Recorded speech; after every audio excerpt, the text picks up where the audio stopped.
ከአስሩ የመጀመሪያው ማለትም ከኔ በቀር ሌላ አምላክ አታምልክ የሚለው ብዙ ጊዜ ሕግ ሲባል፣ ቀሪዎቹ 9 ትእዛዛት ይባላሉ። የኦርቶዶክሳዊ ሕይወት ዋና መሠረቶች ትእዛዛተ እግዚአብሔር ናቸው። እግዚአብሔር ያዘዘንን ትእዛዛት እኛን ከብዙ አእምሮአዊና አካላዊ ችግሮች እንዲሁም እርሱ ባወቀ ከብዙ መከራዎች የምንድንባቸው ናቸው። እኛ ትእዛዛቱን በመፈጸማችን እግዚአብሔር የሚያገኘው ልዩ ጥቅም የለም።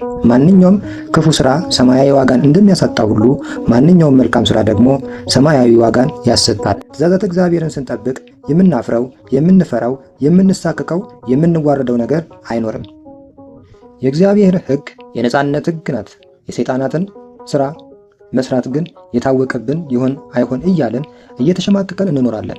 ሰይጣናትም በሠራነው ክፉ ሥራ እያሸማቀቁን በእነሱ ስር እንድንሆን ያስፈራሩናል፣ በባርነትም ያኖሩናል። 10 ትእዛዛት እግዚአብሔር ሕግን የሰጠ በዚህ ዓለም ሆነን በሚመጣው ዓለም ደስተኛና የበለጠ ተጠቃሚዎች እንድንሆን እንጂ ለጉዳት አይደለም። እግዚአብሔር ለሰው ልጆች የሰጣቸው ትእዛዛት ብዙ ናቸው። 10ሩ ብዙውን አጠቃልለው ስለሚገኙ በተለየ ይታወቃሉ። እነዚህም የሚከተሉት ናቸው። 1. ከኔ በቀር ሌሎች አማልክት አይሆኑልህ። ዘጸአት ምዕራፍ 20 ከቁጥር 2 እስከ 6። ሰው ከእግዚአብሔር ሌላ በሕይወቱ ውስጥ ተስፋ የሚያደርግበት፣ የሚመካበት፣ ሐሳቡን የሚያስገዛለት ነገር መኖር የለበትም። ብንታዘዘው የመታዘዛችንን ዋጋ ለመስጠት፣ ባንታዘዘው ለመቅጣት መለኮታዊ ሥልጣን ያለው እግዚአብሔርኛ የእግዚአብሔር የአምላክን ስም በከንቱ አትጥራ።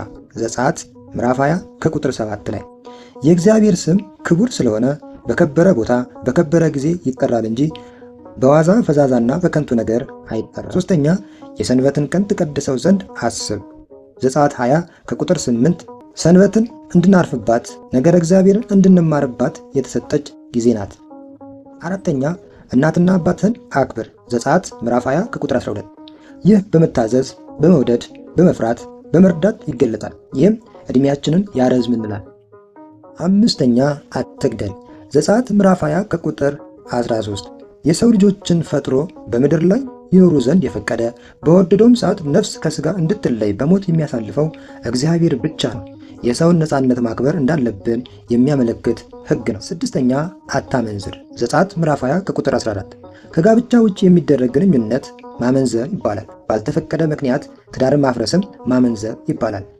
1 ተሰሎንቄ ምዕራፍ 4 ከቁጥር 3 እስከ 7 እንደምናነበው። 7. አትስረቅ።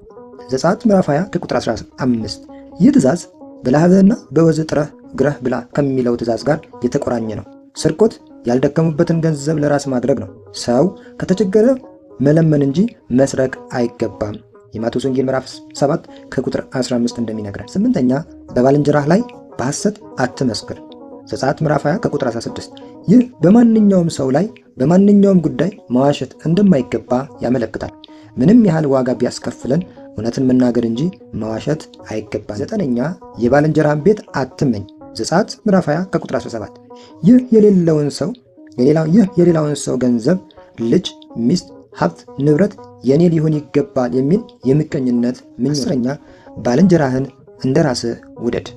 ዘሌዋውያን ምዕራፍ 19 ከቁጥር 18 ለእኛ ሊደረግልን የምንፈልገውን ለሌላው እንዲደረግ መፈለግ፣ በእኛ ላይ እንዲደረግ የማንፈልገውን በሌላው ላይ እንዲደርስ አለመፈለግ ማለት ነው።